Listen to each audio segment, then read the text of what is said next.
होगा फीस से अलावा। तो 2009 में घटना मेरी सही थी, पुलिस ने एफआईआर मुकदमा नहीं लिखा। तहरीर देने के बाद भी उसकी रिसीव थी मेरे पास, मतलब मैंने जो थाने में चौकी में दिया उसकी रिसीव थी मेरे पास, लेकिन रिसीव होने के बाद भी और सच्ची घटना होने के बाद भी, जांच करने के बाद भी पुलिस ने मुकदमा नहीं लिखा। क्यों नहीं लिखा? कि वो सरकारी डिपार्टमेंट था। 11,000 की लाइन टूटने से मेरा खेत जल गया, फसल जल गई, और मैंने तहरीर दे दी, पुलिस ने जांच कर ली, लेकिन बिजली वालों के विभाग खिलाफ मुकदमा नहीं लिखा। तो जब मैंने वकील से कहा कि भाई इसमें मुकदमा होना चाहिए, ये तो जानबूझ के जो है, मैंने वो भी दे रखी थी तहरीर, तार जर्जर हो रहे हैं, ये बदले जाने चाहिए, नए तार लगने चाहिए, उसके बावजूद भी बिजली विभाग वालों ने कोई कार्रवाई नहीं कर, तार टूट गए, और अक्सर टूटते थे। एक दिन उसमें एक बछिया मरी, गाय की, देसी गाय की बछिया, तार टूटने से। एक पालतू कुत्ता मरा, ऐसा टांग कट गया, इतनी दूर गई उसकी कुत्ते की। और एक दिन जब टूटा था उसमें जो है वो फसल जल गई। तो मैंने थाने पर जो है वो तहरीर दी, रिसीव उसकी लाई, लेकिन उसमें मुकदमा बिजली विभाग के खिलाफ नहीं हुआ। तो मैंने वकील के माध्यम से 56(3) डलवाई। तो वकील बोला एक्स्ट्रा खर्च होंगे। मैंने कितने? मुकदमा होना चाहिए, नहीं मेरी जिम्मेदारी है। तो मात्र 5,000 रुपये में एक्स्ट्रा गए मजिस्ट्रेट के नाम के, और मजिस्ट्रेट ने एफआईआर ऑर्डर कर दिए, मुकदमा लिखा गया। आप सीधे सीधे जजों को करप्ट कह रहे हो। जो वास्तविकता है मैं वो बता रहा हूँ, मैं तो अपनी बीती कह रहा हूँ, मैं कोई वो थोड़ी कह रहा हूँ। अब वो वकील ने कैसे कराया तो वकील जाने, लेकिन मुझसे मजिस्ट्रेट के नाम के पैसे लिए उसने कि मेरी जिम्मेदारी है एफआईआर का ऑर्डर कराना बिजली विभाग के कर्मचारियों अधिकारियों के खिलाफ, और वो हुआ। तो यहाँ तो जो नियम कानून, वो जो कोई जिसकी गर्दन फंसती है कानून में, मतलब गरीब आदमी के लिए है कानून यहाँ। हाँ, पैसे वाला है तो जो मर्जी जो मर्जी करवा लो। आप वाला केस भी तो था ना, आपका केस, आप कुछ बताएंगे अपने केस के बारे में कि आपके साथ मतलब आप काफ़ी अच्छे समय से, आप काफ़ी लंबे समय से जेएसएम के साथ जुड़े हुए हो जी। और तो आपने मतलब कब जेएसएम से संपर्क किया और उस टाइम पे आपकी मतलब हालत क्या थी, पोजीशन क्या थी आपके वाले केस की? हाँ, जब एक्चुअली क्या था, जब मैं जेएसएम के पहले आप साथ, अपना परिचय दीजिए। हाँ जी, हाँ, मेरा नाम करमवीर सिंह है, मैं पटियाला से हूँ। तो मैंने 50 लाख रुपए का लोन लिया था स्टेट बैंक ऑफ इंडिया से। जी जी। और मेरी किस्तें रेगुलर जा रही थी, और लेकिन उसके बाद भी मेरा अकाउंट जो है वो एनपीए क्लासीफाई हुआ है। रेगुलर किस्तें जाने के बावजूद रेगुलर भी? किस्तें, पहले मेरा थोड़ा, मेरे वाइफ बीमार हो गए थे तो बीच में गैप आया था, लेकिन जो भी उनके आउटस्टैंडिंग थे मैंने सारे क्लियर कर दिए, और 1 साल से ज़्यादा समय तक हमारी किस्तें रेगुलर गई हैं। ठीक ठीक ठीक। तो फिर भी लेकिन उन्होंने जो था अपनी कार्रवाई को, हमसे पैसे भी लेते रहे हैं, नॉर्मल पैसे किस्त जमा होती रही है, लेकिन साथ में उन्होंने अपने आप 13/4 की कार्रवाई भी की, डीएम का नोटिस भी करवाया।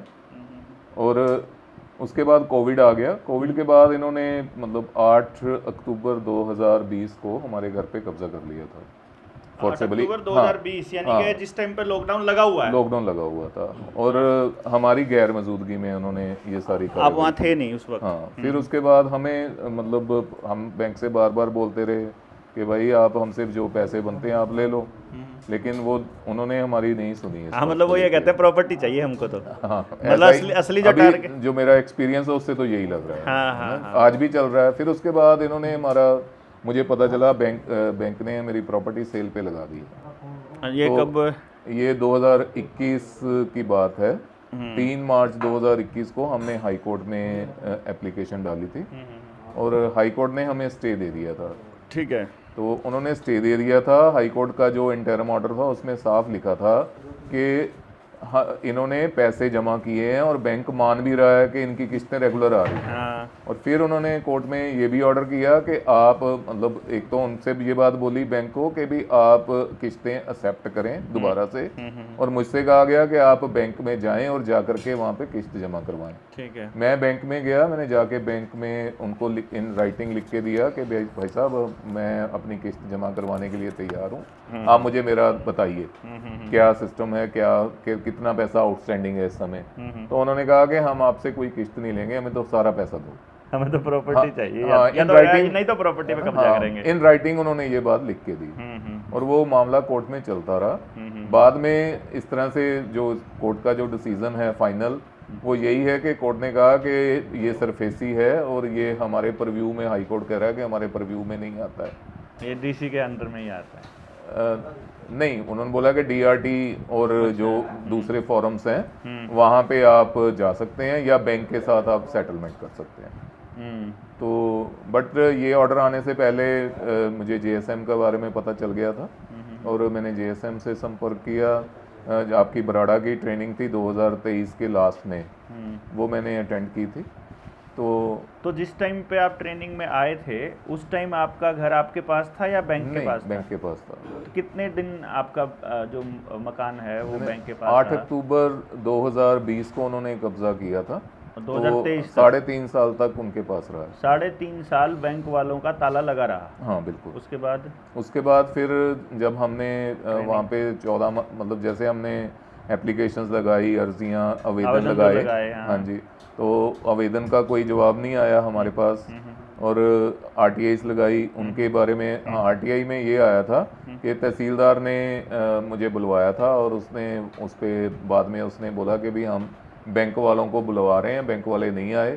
तो उसने बस ये लिख के भेज दिया कि भी हमने बैंक वालों को वो पत्र भेज दिया है और बैंक वालों ने बोला है कि हमारा इसके साथ कोई लेना देना है नहीं, बैंक वालों का लेना देना नहीं है और उन्होंने भेज दिया। मतलब गोलमोल, जब कब्जा करना है तब इकट्ठे हो जाएंगे और वैसे कह देंगे कि हम इकट्ठे नहीं हैं। तो फिर 23 में क्या हुआ? तो नहीं 24 में, तो फिर हमने 14 मार्च 2024 में हमने जेएसएम के साथियों के साथ हम अपने घर पे गए। इन्होंने हमारी प्रॉपर्टी ऑक्शन पे लगा रखी थी उस समय। तो हम लोग गए हैं, हमने जाके प्रॉपर्टी में देखा कि वहाँ पे सिक्योरिटी गार्ड अंदर है, बाहर सील लटकी हुई है। अच्छा। तो बंदा एक अंदर बैठा था, बाद में पता चला हमें कि ये सिक्योरिटी वाला बंदा है। तो फिर हमने मतलब हम लोग अपने घर के अंदर गए, अंदर जाके हमने देखा कि हमारे घर पे कुछ भी नहीं था, सारा सामान जितना मतलब, क्योंकि इन्होंने कब्जा लिया हमारी एब्सेंस में, हमारा पूरा घर भरा हुआ था। और वहाँ यहाँ तक कि वहाँ पे बाथरूम्स में शेल्फ, जो शैंक होते हैं, टैप्स होती हैं, बिजली की तारें, मतलब सब कुछ, हमारी सारी अलमारियाँ तोड़ी हुई थी। नहीं वो तो जो लेके जा सकते थे वो सब कुछ ले गए। हाँ, बाकी कुछ भी उन्होंने नहीं छोड़ा। जो हमारे घर के अंदर जितने लॉक थे सब टूटे हुए थे और सारा सामान जो मतलब एक सिर्फ दीवारें बची हुई थी, बाकी सब कुछ जो है वो वहाँ पे ख़त्म था। और कोई उन्होंने हमारा एसी नहीं छोड़ा, कोई फ्रिज नहीं छोड़ा, कोई ओवन नहीं, कुछ भी नहीं। और यहाँ पे जो हमारा कैश, सोना चांदी वहाँ पे पड़ा हुआ था घर पे, घर के अंदर मेरी वाइफ के गहने थे, सब जो थे उन्होंने वहाँ पे वो चोरी हो गए। फिर हमने एप्लीकेशन भी दी, पुलिस भी आई मौके पे। तो एप्लीकेशन हमने दी, एप्लीकेशन जो है पुलिस में हमने चोरी की दी है, उस पर कोई भी कार्रवाई जो है वो आज तक नहीं हुई। तो कार्रवाई कोई नहीं हो रही। तो 3.5 साल के करीब आपका मकान बैंक वालों के पास रहा। हाँ, 3.5 साल में उन्होंने हमारे घर का पूरा सत्यानाश मार दिया, सारे घर के अंदर। अभी आप अपने मकान में हो? हाँ, मतलब अब हमारे पास है कब्जा। हाँ, मतलब मकान अभी आप अपने मकान में हो। हाँ। तो जेएसएम वालों ने तो फिर आपको खूब लूटा होगा? नहीं, जेएसएम वालों ने नहीं लूटा। नहीं मतलब जेएसएम वालों ने तो मेरी जो थी देखिए मॉरल सपोर्ट भी की और हर तरह से मेरे साथ। नहीं मतलब लोग बाग पता नहीं कुछ भी कह देते हैं ना कि भाई ये तो लोगों को झूठे आश्वासन दिलाते हैं। तो मतलब ये था, अगर जेएसएम नहीं होता तो फिर मतलब अभी आपका मकान आपके पास ही होता। जेएसएम ना होता तो हमारी कभी हिम्मत ही नहीं पड़नी थी इस तरह से कुछ भी करने की। मतलब करा तो आपने ही है सारा कुछ, लेकिन पता लग गया कि ये चीज़ें गलत हैं। हाँ। और तो उनको ठीक करना बड़ा ज़रूरी है। तो आपने वो हिम्मत से काम लिया। सबसे बड़ी बात क्या थी, जो डिस्कशन चल रहा था आपके वाले मसले पे, जो हमारे जो एक्सपर्ट्स हैं वो बात करेंगे। तो वो क्या कहते हैं इसके ऊपर, उनका विचार क्या है? जी मान सिंह जी, क्या लगता है आपको कि इनके केस में क्या करना है? अभी अभी हम क्या करेंगे? इनके केस में इस समय 156(3) में जितने भी अधिकारियों ने इनके साथ अब तक अन्याय किया है उनके खिलाफ 156(3) का मुकदमा दायर होना है। 156(3) की जिक्र जो है अपने वीरेंद्र जी पहले बता ही रहे थे। 156(3) का जिक्र पहले भी कर चुके हैं हम लोग। इनके वकील साहब ने इनसे बोला कि 156(3) इन पर नहीं लग सकता। ये गुमराह करने वाली बात है। 156(3) ऐसा नहीं है कि सरकारी कर्मचारी पर नहीं बनेगी। यदि सरकारी कर्मचारी किसी व्यक्ति के साथ अन्याय करेगा तो उस पर भी 156(3) लगेगी। ठीक है। नियम, कायदा, कानून सबके लिए बराबर है। 156(3) क्या है? हमारे साथ का अपराध हुआ और उस अपराध में पुलिस हमारा मुकदमा नहीं लिख रही है। तो ये व्यवस्था दी गई है कानून में कि अगर पुलिस जो है मुकदमा नहीं लिखती है तो हम न्यायालय में जा सकते हैं, न्यायालय का दरवाजा खटखटा सकते हैं। हाँ, और न्यायालय जो है पुलिस को मुकदमा लिखने का, हम अपनी बात कहेंगे और न्यायालय जो है पुलिस से रिपोर्ट मंगाएगा और पुलिस यही कहेगी कि इस विषय में, इस प्रकरण में कोई थाने पर कोई मुकदमा पंजीकृत नहीं है, ये लिख के देगी पुलिस। तो न्यायालय को अधिकार है कि चूंकि हमारा जो है ये अधिकार है कि हमारे साथ अपराध हुआ है, हमारा मुकदमा तो लिखा जाए, जांच तो हो। तो न्यायालय को ये पावर है कि वो आपका आदेश कर सकता है पुलिस को कि इनका मुकदमा लिखकर और जांच की जाए, जांच की जाए, ये उसमें है। अब जो प्रशासनिक व्यवस्था है, जो अधिकारी हैं, ये क्या क्या खेल रखते हैं। और 156(3) में जब आप जाओगे तो वहाँ कोई दिक्कत नहीं है। वकील के माध्यम से आप वकील से यह कहना कि मेरा FIR का आदेश होना चाहिए, बोल कितने पैसे लगेंगे। हाँ बस। तो वकील की जिम्मेदारी है कि वो हाँ ये चीज़ आ रहा है कि मेरा 5,000 रुपये में काम हो गया।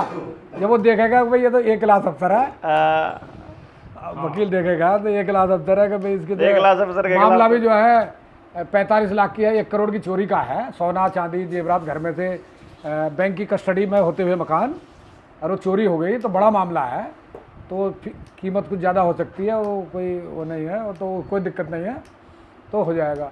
अभी मैं बता रहा था कि घटना मेरी अपनी, अभी 19/7/2023 को राजस्व विभाग का एसडीएम राजस्व टीम के साथ आया। मेरा आवेदन था, आवेदन क्या था कि भूमाफियाओं ने सरकारी चक्रोड पर कब्जा कर लिया है, उसको कब्जा मुक्त कराया जाए सरकारी चक्रोड को। ये मेरा आवेदन था। उस आवेदन पर वो आया और उसने क्या किया एसडीएम ने कि उसने पुलिस फोर्स ली थाने से, राजस्व टीम लेकर आया, थाने से पुलिस फोर्स ले करके उसने कहा यहाँ तक तो, यहाँ से आगे चिनाई हो सकती है, इतने मतलब बिल्कुल उसमें रौब में मतलब उसने निर्माण करा दिया, निर्माण करा दिया चक्रोड पे, जो सरकारी चक्रोड थी उस पर निर्माण करा दिया। अब चूंकि पुलिस है वहाँ, क्या करते, बिना पुलिस के तो बिना उसके तो हमने निर्माण होने नहीं दिया उनका भूमाफियाओं का, इतनी हमारी मजबूताई थी। लेकिन जब पुलिस है और एसडीएम खड़ा है, और तो एसडीएम ने खड़े होकर के उनका निर्माण करा दिया चक्रोड पे। अब वो चक्रोड निर्माण करा के तो चला गया। अब पुलिस को ये कहेगा कोई इनके निर्माण में हस्तक्षेप ना करे, ये भी कहेगा।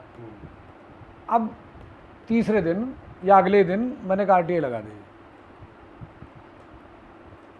RTI में मैंने पूछा, 3 क्वेश्चन करे मैंने उसमें RTI में। वहाँ एसडीएम ने जा करके लेखपाल से रिपोर्ट लगवाई। लेखपाल ने क्या रिपोर्ट लगवाई, वीरेंद्र सिंह के आवेदन पर मौके पर जाकर आवश्यक पैमाइश की गई, सिजरे अनुसार चकमार्ग को निशानदेही किया गया और चकमार्ग पर अवैध निर्माण पाया गया, जिसको हटवा दिया गया है और चकमार्ग को खुलवा दिया गया। ये रिपोर्ट उसने लगा दी पटवारी ने, मतलब चक्रोड खुली दिखा दी उसने, निर्माण बैठा दिया। अब मैंने 2 RTI लगाई, एक तो राजस्व विभाग को लगाई तहसील को, एक लगाई पुलिस को। चूँकि पुलिस मौजूद थी और पुलिस ने क्या कर रखा, जो उसने वो पटवारी एक रिपोर्ट बनाता है कि मौके पर कौन कौन लोग थे, मतलब हमने जब पैमाइश की तो कौन कौन लोग, तो उसमें पुलिस का जो SSI था उसके भी साइन हो रहे उस पर, रिपोर्ट पर उपस्थिति, उस पर पत्र पर उसके भी साइन हो रहे, तो पुलिस मौजूदगी हो गई जब उसके साइन है। अब मैंने RTI लगाई, मैंने पुलिस से पूछा कि फला तारीख को राजस्व टीम के साथ आवश्यक पैमाइश की गई, पुलिस की मौजूदगी में ये पैमाइश की गई, तो वो किसके आदेश पर की गई, नंबर 1। दूसरा मैंने पूछा कि लेखपाल की रिपोर्ट के अनुसार चक मार्ग पर अवैध निर्माण पाया गया, वो जो अवैध निर्माण था वो किसके द्वारा किया गया था, ये मैंने प्रश्न जो है वो पूछ लिया। और पैमाइश करते समय राजस्व विभाग के कौन कौन अधिकारी और कर्मचारी वहाँ मौजूद थे, ये मैंने पुलिस से पूछ लिया।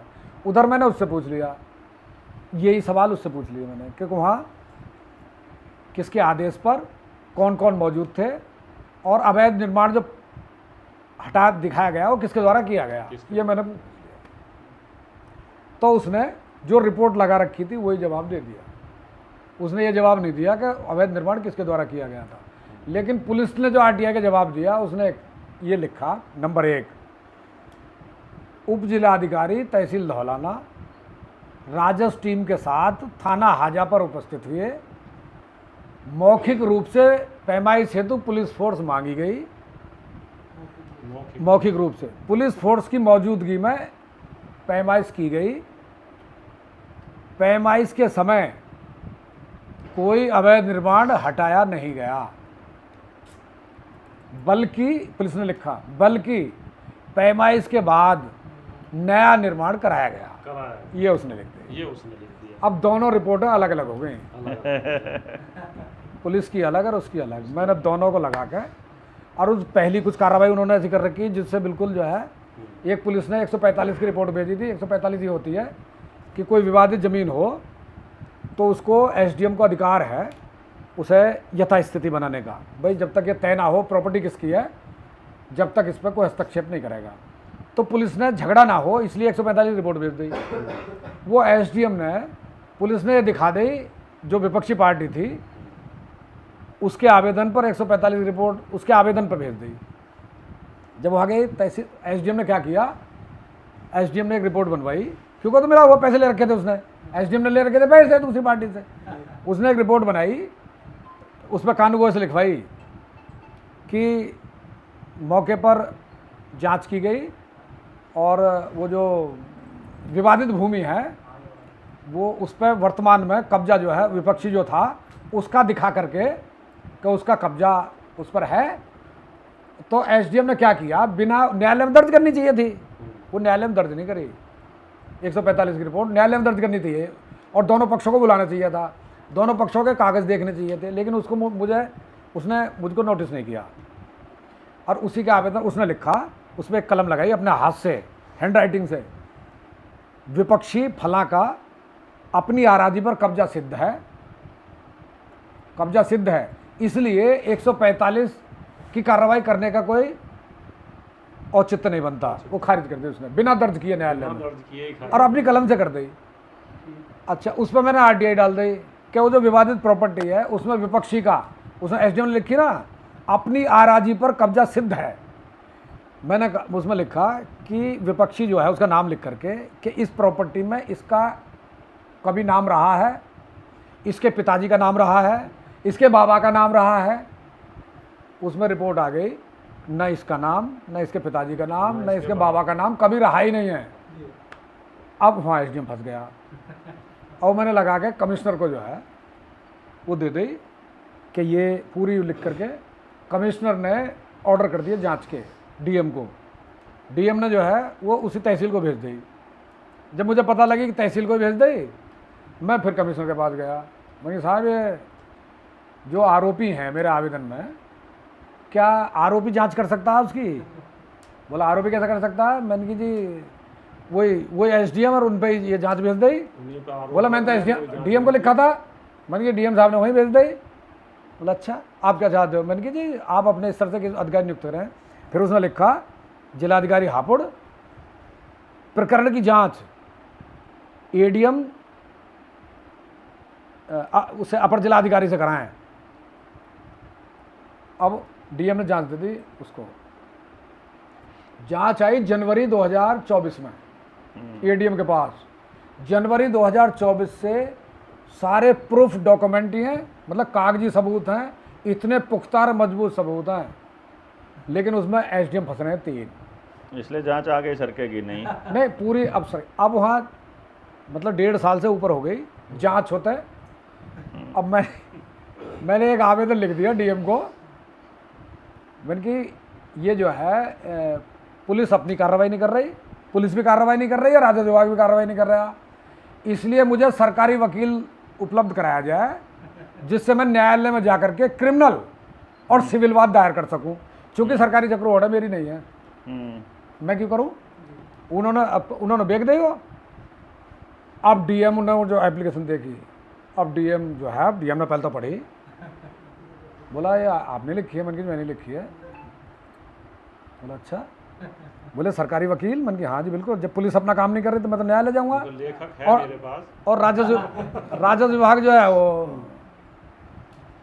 वो भी अपना काम नहीं कर रहा, अपना काम नहीं तो मैं तो न्यायालय में जाऊँ, न्यायालय तय करेगा अब सही है गलत की। अब उसने वकील दे नहीं सकता, अब वकील को कह देगा तो भाई तुम क्या कर रहे हो, जब तुम्हें चक्रोड भी खाली नहीं करा सकते तो तुम क्या कर रहे हो। उसने फिर बोला मैं एडीएम जो जांच कर रहा है उससे उसको जांच का मंगाता हूँ। उन्होंने एडीएम को फिर वो लिख दिया कि तुरंत जांच पूरी कर, तुरंत पत्रावली जो है वो प्रस्तुत की जाए। बढ़िया। ये मतलब कहने का मतलब ये हुआ कि अगर आपको लिखना आता है, सवाल पूछने आते हैं, तो तंत्र देर सबेर जो है आपकी बात को सुनने के लिए बाध्य तो हो ही जाएगा। आप उसको पर्सनली फांस दो। हाँ, वो कर्मचारी अधिकारी को पर्सनली फांस दो, वो भी आएगा समय, सभी लोगों को हम लोग इसकी ट्रेनिंग देंगे। अभी हमारे पास राज्यपाल भी बैठा हुआ है इधर, और इसके भी मकान का लंबा लफड़ा, पुराना केस, पुलिस के साथ इसका पंगा भी रहा है, और इस पंगे में राज्यपाल अपने केस को बताएगा। बता भाई, क्या सीन था अपना शुरुआत से जो खेल खेला था बैंक वाला ने। नमस्ते जी सभी को। फर्स्ट बार मेरा पोजेशन हुआ था जो 2 तारीख 6 महीना 2024 में हुआ था, जो बैंक वाले ने मेरा पोजेशन ले लिया था। मतलब उनने कब्जा कर लिया था? कब्जा ले लिया था, उनका ताला लग गया। हाँ। उनने आपको घर से निकाल दिया। तो मेरे पास कोई ऑप्शन नहीं था, ना मेरे को पता था मेरी हेल्प कहाँ से होगी। मैं पागलों की तरह एक जगह बैठा रहा यार, मैं देखता रहा बैंक वालों को और वकीलों को, भाई वो क्या कर रहे हैं। उन्होंने मेरे सामने लोक लगा दिया। तो मेरे को जेएसएम टीम का पता लग गया है, जो तीसरे महीने की 28 तारीख 29 और 30 तारीख की ट्रेनिंग थी जो थी हमारे अम्बाड़ा में। तो एक भाई था, वो बोला भाई ऐसे ऐसे करके बात है, और जैसे कब्जा हो जाता है प्रॉपर्टी का तो आपका कब्जा छूट जाएगा और आप वहाँ जाओ। तो मेरे को उसने गोल मोड़ बात बताई थी उस टाइम, और वो मेरे को है ना साथ में लेके गाड़ी में अम्बाड़ा चले गए।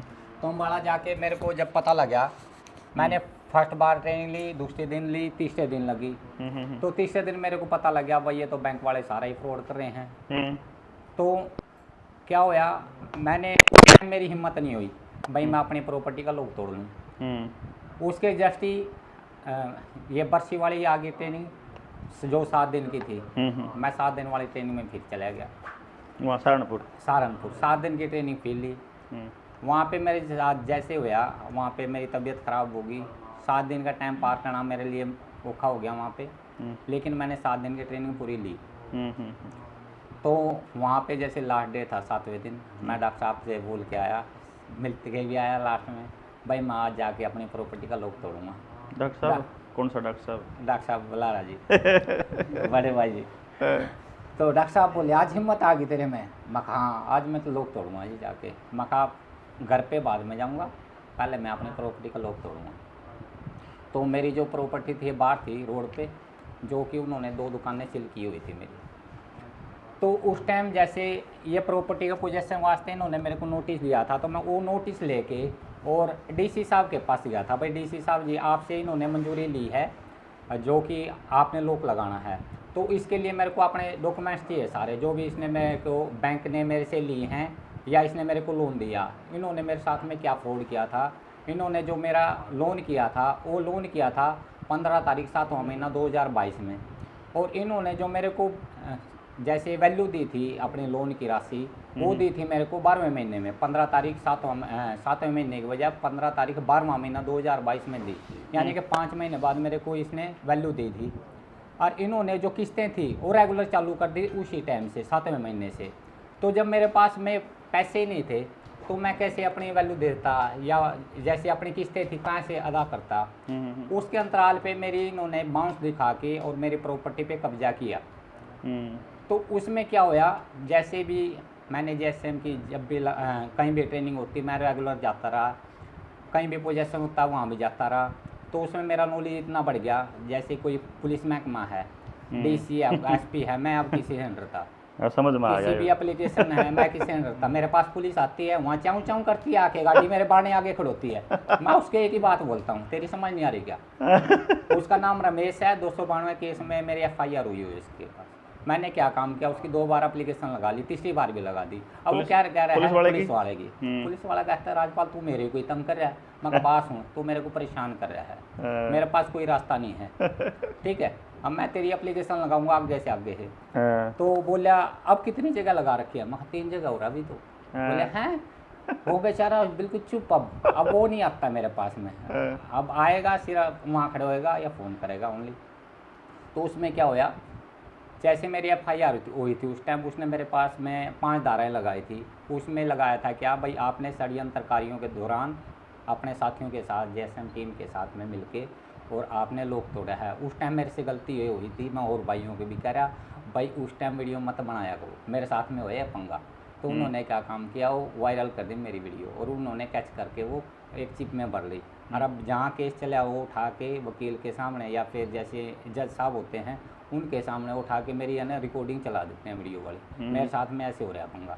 लेकिन सबसे बढ़िया बात क्या हुई, अब के जो केस चला हुआ लोग तोड़ने का, उसमें यहाँ जज साहब ने जो इसमें सिविल कोर्ट में था उसने वहाँ से डिसमिस दिखा दिया है। वहाँ पे मेरे को उन्होंने रिकॉर्डिंग की, जैसे होती है अपनी वो बोलते थे CD बना के मेरे को दे दी जज साहब ने, और वहाँ से केस क्लोज दिखा दिया मेरा। भाई आपकी प्रॉपर्टी थी, ठीक है, जज साहब ने मान लिया, इसने अपनी प्रॉपर्टी का लोग तोड़ा है, दूसरे का नहीं तोड़ा। जज साहब ने बोल दिया सबके, उसके रजिस्ट्री अपने नाम हाँ, थी। अब तो ये पहले वो जिस बैंक चीज़ वालों का के पास था वो पहले मकान। हाँ पहले बैंक वालों के पास। तो ऐसे और भी लोगों को जानते हो आप जिनकी मदद करी है JSM ने? देखो जी, हम एक दूसरे की मदद करते ही रहते हैं, कहीं से कॉल आती है, हम जाने की इच्छा रखते हैं। नहीं, कितने लोग हैं इसे जिनका मतलब मकान वापस दिलवाया जो अपनी जानकारी में है? मकान तो देखो जी, जो अपने करनाल एरिया के हैं, कैथल एरिया के हैं, मशहूर है जो है कैथल एरिया। और कैथल एरिया में इतने बंदे हैं जो समझे हुए हैं भाई, जो एक दूसरे का बढ़ चढ़ कर साथ देते हैं, एक दूसरे की हेल्प करते हैं हर समय। तो फिर JSM वाले इसमें आपसे अननेसेसरी के पैसे भी मांगते हैं? कुछ नहीं मांगते जी। यहाँ तक की बात ये होती है, मेरे पे ऐसा टाइम आ गया, मेरे जेब में पैसे नहीं होते, जो मेरे आसपास के भाई हैं वही तेल पानी के मेरे देते हैं, रिचार्ज में मेरा मोबाइल वही कराते हैं। तो फिर बताओ भाई, किसी भाई को अरे मार पे इल्जाम लावा कि ये पीछे लुट्टा बिला। नहीं, ये भाई बैठे हैं, ये बैठा है संदीप मुंह पे, ये गोरा बैठा है। हाँ अमित। चलो ठीक है भाई, सारे भाई आपस में एक दूसरे की मदद करते रहो जितना हो सके, और जानकारी ही बचाव है भाई। 3 साल से अगर कंपनियों के पास मकान थे और मैं भी ले लिए, 1.5 साल तक 2 साल तक थे, और बताओ के मांगो भाई। और मोटा गेम क्या हो रहा है जी, जैसे DC को मैंने एप्लीकेशन दी थी उस टाइम तो DC मना कर रहा था भाई मैं तेरी हेल्प नहीं करूँगा कोई भी। अब DC ने क्या काम किया, उसने मेरे को लिख के दिया क्या, उससे पहले JSM से पहले मेरा केस चले गया था DRT में। DRT में केस चलता रहा कम से कम 1 साल। तो DRT ने क्या लिख के दिया मेरे को, भाई आपने एक बनी बनाई दुकान देनी है इनको, बैंक वालों को। तो मैंने क्या सोचा भाई ठीक है, अगर मेरा यहाँ से निमटता है मैं एक दुकान दे देता हूँ बनी बनाई। तो वहाँ पे जो मेरे गांव की वैल्यूएशन है दुकान की 15 से 20 लाख रुपए है एक दुकान की। मेरे पास 2 दुकानें थी और प्लाट था। तो मैंने सोचा भाई एक दुकान देकर अपना पिंड छटा ले वहाँ से। तो जज साहब ने क्या काम किया, एक दुकान मेरी लिख दी उसमें, मेरे को कोई नोटिस नहीं दिया, कुछ नहीं दिया। 21 दिन के बाद मेरे को व्हाट्सएप आता है क्या, यानी कि उसने मेरे वकील को भी खरीद लिया जो मेरा DRT में वकील था। उस पर क्या काम किया, 15 लाख की दुकान भी देनी है आपने और 17 लाख रुपए और देना, यानी कि 15 और 17 32 लाख रुपए आपने देना मेरे से बोला। मैंने दोबारा वकील किया यहाँ से, वकील को यहाँ से नोटिस भेजा उसको बैंक में, और वहाँ जज साहब के पास में भाई एक दुकान की बात हो रही है, जो वैल्यूएशन है मेरी 15 लाख रुपए की एक दुकान है, और लोन ले रखा मैंने सिर्फ 13 लाख रुपए का, और वो मेरे को टाइम पे नहीं मिले। 5 महीने बाद मेरे को जो लोन था वो दिया गया था, उसने बाउंस तो मेरी किस्तें पहले ही दिखा दी थी। तो मैंने उनसे मना कर दिया, भाई एक दुकान की बात हो रही है, अगर एक दुकान में सेटलमेंट होती है मैं दे देता हूँ, वरना ना तो मैं दुकान देता ना मैं पैसे देता। मैंने साफ मना कर दिया, भाई मैंने आवेदन लगा रखा है जैसे टीम का, और मेरे को उनका सवालों का जवाब चाहिए। ठीक है बात। तो उसके बावजूद भी डीसी मेरे को अब पत्र लिख के दे रहा है। डीसी क्या कह रहा है, जब मैं डीआरटी में हो ही आया और वहाँ से मेरा फैसला नहीं हो रहा, डीसी दोबारा फिर मेरे को कह रहा तुम डीआरटी में जा। अब मेरे को पत्र दिया उसने, भाई आप डीआरटी में जाओ। डीआरटी वाले जज सेटिंग मैंने डीसी को बोला, भाई जब मैं आपके पास हेल्प वास्ते आया था आपने मेरी कोई हेल्प नहीं की थी, तो आप मेरे को पत्र दोबारा क्यों दे रहे हो डीआरटी का? डीआरटी का फैसला मैं नहीं मानता, डीआरटी का फैसला मैं नहीं मानता, आप डीआरटी मेरे को क्यों भेजे? अब मेरे पास में पत्र आया, ये दिखाना पुलिस है। कोई बात नहीं, उस जरूरत नहीं है, बता ही दे बस। उसमें क्या है, उसने बैंक ने मान लिया मेरे से, भाई हाँ आपने जो है ना ये लिख के दे रखा है, भाई बैंक फ्रॉड कर रहा है या पैसे का चलन है या सिक्का होता है, उसने मेरे को लिख के दे दिया। सबसे बड़ा प्रूफ मेरे को आज दिया उसने, आ गया बस, आ गया फंस मेरे गया पास वो। प्रूफ दे दिया, बैंक का ना बिल्कुल फंस गया अपने जाल में। हाँ। सबसे बढ़िया बात ये हुई, वरना मेरे पास में कोई प्रूफ नहीं था, भाई हाँ ये सिक्के वाले चलन है या हम वैसे कागजी कार्रवाई करते हैं, लेकिन बैंक नहीं लिख के देता, लेकिन बैंक ने मेरे को लिख के दे दिया। फंस गया अब बैंक फंस चलो, गया ये इस समय। जेएसएम वाले मतलब ठीक कह रहे हैं। तो भारत की ओंकार है और जनता ही सरकार है। मतलब तो कुल भाई, मिला के बात यह है जो कि भाई भी अपनी वीडियो देख पा रहा है, कोई भी लोन का मुद्दा है भाई, एक तो बात ये है किसी को तंग होने की जरूरत नहीं है, चाहे किसी का लोन का मुद्दा कितना ही बड़ा हो। कोई नहीं, जानकारी ही बचाव है। अपनी जानकारी रखो मजबूत, जिसमें मतलब जिसके समझ होगी बस वो अपने आप ही बच जाएगा, टेंशन ही खत्म।